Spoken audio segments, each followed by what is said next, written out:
Imagine waking up in the middle of the night to find your whole city on fire. Crazy, right? So I heard about the story, the Great Fire of London, and I find it very touching and I would like to share. So it all began in the night of September 2nd, 1666. A baker named Thomas Farina, who lived in Pudding Lane, London, went to bed not knowing that a tiny flame in his oven in the bakery wasn't completely put out. So sometimes after midnight, that very tiny flame grew, igniting wooden beams, and within minutes, the whole bakery was on fire. Now, back then in London, houses were made mostly of wood and were built super close to each other, so the fire spread very, very fast. By morning, which was September 3rd, the fire had jumped to nearby buildings, churches, and people started panicking. Some even tried to run away with their belongings, but the fire was spreading quickly. The major problem back then was there were no proper fire brigade, just a few men with buckets of water. And the mayor of London, Sir Thomas Bloodworth, felt the fire wasn't even a big deal.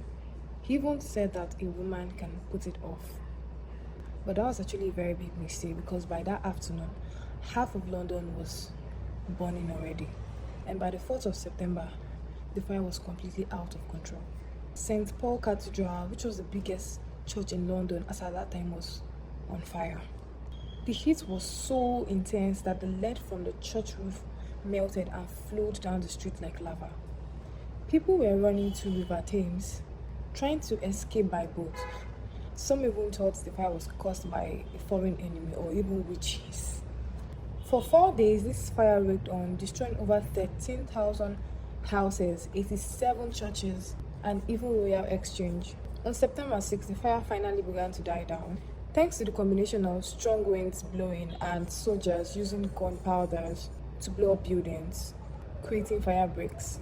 By the time this fire was done, over 80% of London was gone.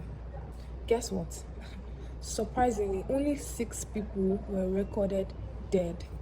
But actually, historians believe that more people died. After the fire, London had to completely rebuild itself.